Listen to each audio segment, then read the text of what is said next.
The character of Silas Quinn, who is the main protagonist in The Mannequin and the Monkey, originally appeared in the book The Exsanguinist, and I had written that book and was approached to write another book for Paper Planes, and I thought that the character interested me, and I thought that there was more that I could do with Silas Quinn, and I was just sort of fascinated in a way to develop that character even more and to put him in a different situation.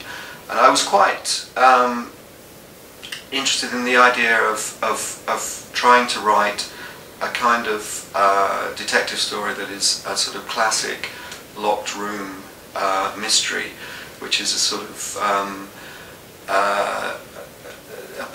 a kind of puzzle story, really, where you have to, where it seems an impossible crime has been committed, and you have to sort of work out how this has happened, or the detective has to.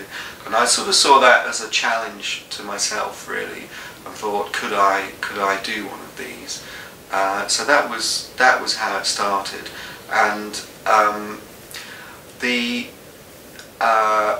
I then had the idea of setting it in a department store of the time. The period is in London just before the outbreak of the First World War in 1914. So there's something about that period that really appeals to me as looking back, because it's kind of before all the horror of the 20th century has really been unleashed on the world, and people don't really know what they're in for.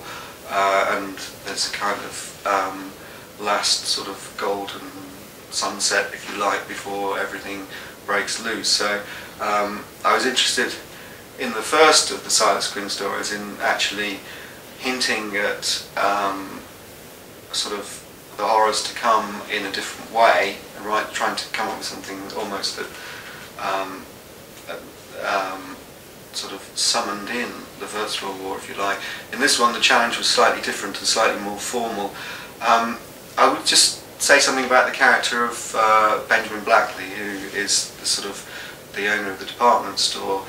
I kind of based him on a guy called William Whiteley, and he ran a big store called Whiteley's, and I actually just didn't know that much about Whiteley.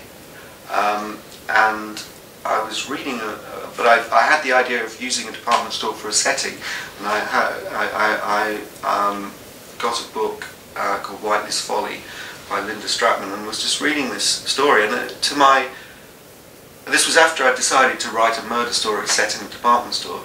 I discovered that Whiteley had been shot dead in his own department store and this kind of just made me think, I have to sort of do this now. So Blackley is kind of like a sort of darker version of Whiteley, as the name suggests, and the fact that there was a historical kind of parallel to the story that I'd already started to create just made me feel that it was the right story to write, really. So that was how it came to be.